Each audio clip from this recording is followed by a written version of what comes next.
Hello, hello, hello, hello, hello, everyone. Hello, YouTubers. This is Anonymous T.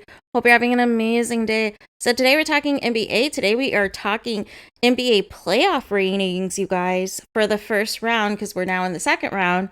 And it says, according to Sports Media Watch, that the NBA's first round was the most watched round since 2018, you guys.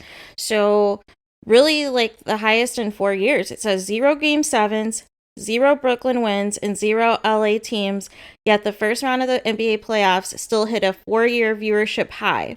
The first round of the NBA playoffs averaged 3.49 million viewers across ABC, ESPN, and TNT, the highest first round average on the network since 2018, 3.75 million. Viewership increased 12% from last year, 3.13 million, 66% from the months delayed bubble playoffs 2 years ago, 2.1 million, and 17% increase from 2019. The previous postseason to begin as normal in the month of April, 2.98 million, including NBA TV, which averaged its largest playoff audience since 2014 with nearly 600,000 viewers. The first round averaged just shy of 3 million viewers, still the most watched since 2018, 3.15 million. The 4-network average increased 10% from last year and 52% from the bubble. The 4-year viewership high came despite the absence of the Lakers and, a lesser extent, the Clippers and the quick exit of the Brooklyn Nets. The Celtics' 4-game sweep of the Nets averaged 4.84 million viewers, making it the most watched first-round NBA playoff series since 2016, which was the Warriors and Rockets with 4.93 million. And the most watched Eastern Conference first-round series in a decade since the Heat and the Knicks that had 4.92 million. In just 4 games, the Celtics-Nets series accounted for 4 of the 9 largest first-round audiences. Warriors-Nuggets generated 3 of the top 6. Suns-Pelicans was the only other series with 2 multiple games at the top 10 that had 2 of them. First round play concluded Friday with 3.47 million viewers for the Grizzlies Timberwolves Game 6 on ESPN, marking a modest decline from Clippers Mavericks last year, which aired in June and did not face NFL draft competition, 3.61 million, and Warriors Clippers on the same NFL draft Friday, in 19, 3.71 million. So I want to say I'm actually enjoying the NBA playoffs this season. I actually feel as though the media's focus and obsession with the larger market teams, their obsession with, writing off the other teams and basically saying that it was going to be the Brooklyn Nets versus the Los Angeles Lakers without even the basketball being played before the season even began, you guys. They basically called it was going to be Lakers and Nets, and it's like, hello, did you not just watch the NBA Finals? Did you not just watch, what the Phoenix Suns are, building here? Did you not just realize that, Klay Thompson's going to be back for the Warriors? Did you not realize that, things were not going to still be right in Brooklyn because they don't have the right personnel because they got rid of most of their pieces?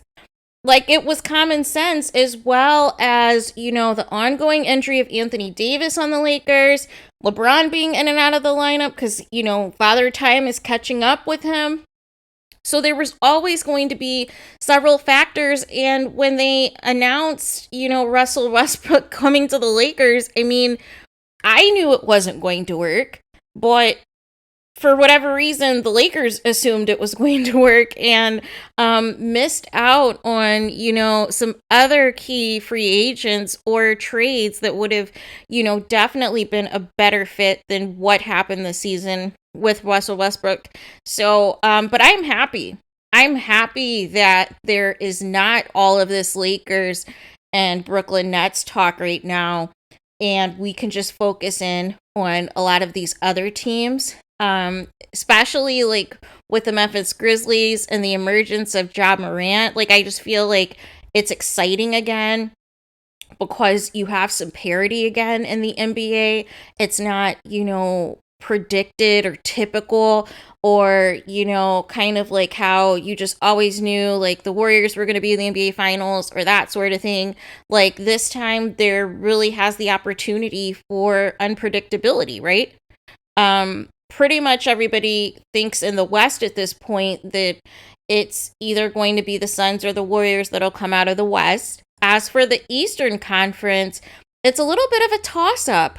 I still give the edge to Milwaukee to come out of the East because until you beat the champion, the defending champions, they're always still going to be in the mix. So, and they already stole a game from Boston. So I definitely think it is, you know, Milwaukee's conference to lose, but I also like the beatdown that Miami put on tonight against the 76ers, and they didn't even have all of their personnel. So that was, you know, shooting well or playing a good game or what have you, and still blew them out. So it's going to be very interesting, but I'm happy that the ratings are up. I think this is good for the NBA because, you know, even though we're still in the pandemic, there's still some things that are, you know, getting back to how things were to an extent.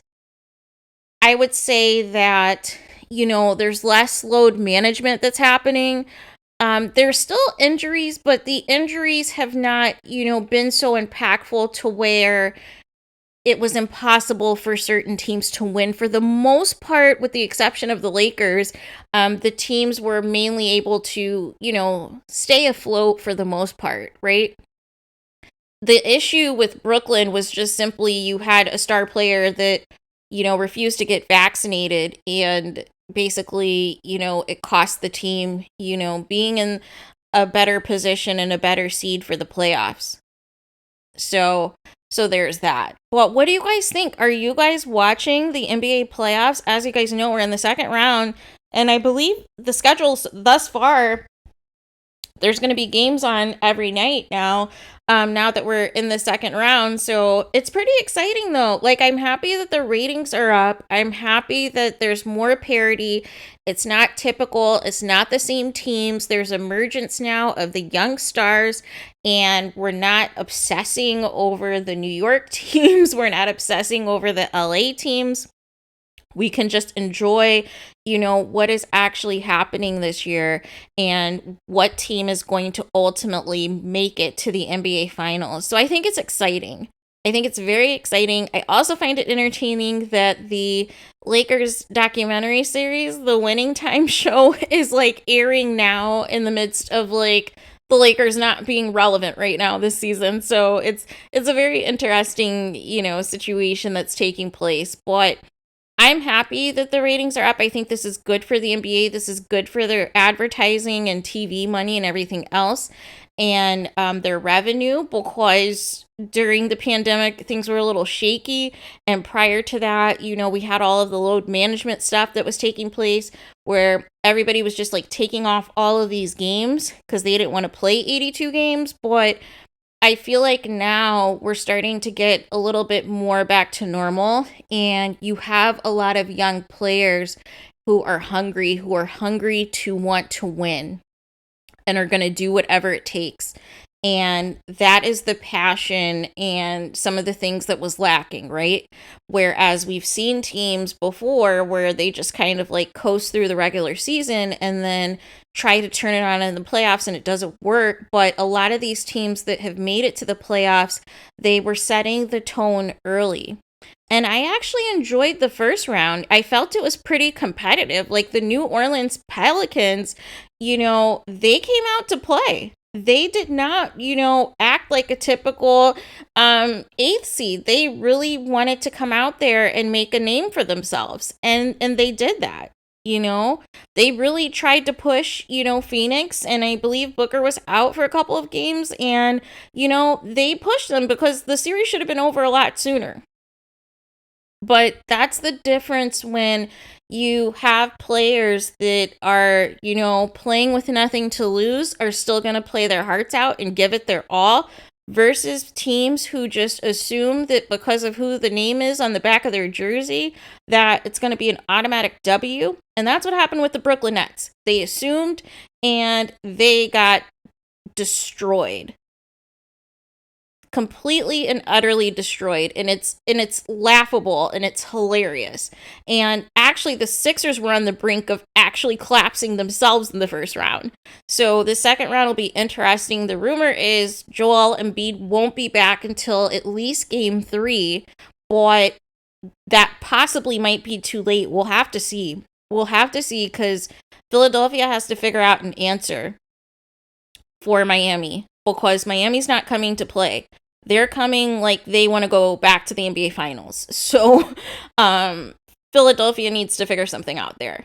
So, but as of now, Phoenix is on right now. They're playing the Mavericks, and they are just putting on a shooting clinic. But the Mavericks are still trying to come back and bring themselves back in the game and all this and that. But it's just exciting. It's exciting. I'm happy that the ratings are back up. I'm happy that people are tuning in again. I'm happy that people are excited again to, even if their team's not in the playoffs, that they're excited again to watch other teams and watch other competitive basketball happen. And that's what it's really all about, you guys. That's what it's really all about, is being entertained, watching some of your favorite teams, watching some of your favorite players, and even if your favorite team or favorite player isn't currently in the playoffs, still enjoying it as a basketball fan. So there is that. But let me know what your guys' thoughts are. What do you guys think about the NBA ratings being up? Everybody, I guess, assumes that if there's no LeBron or there's no Kevin Durant or what have you, that nobody's going to watch. But in fact, it's quite the opposite, because like I said, there's a lot of teams who are hungry. There's an emergence of young stars for the future, like your Ja Morant, to where it's bringing eyeballs to the TV sets. So I definitely think that the NBA is in good hands regardless. And, if this continues, this is really good for the NBA to get some more exposure to these small market teams and, really have them showcased on ESPN and TNT and ABC for the masses to see what they're building.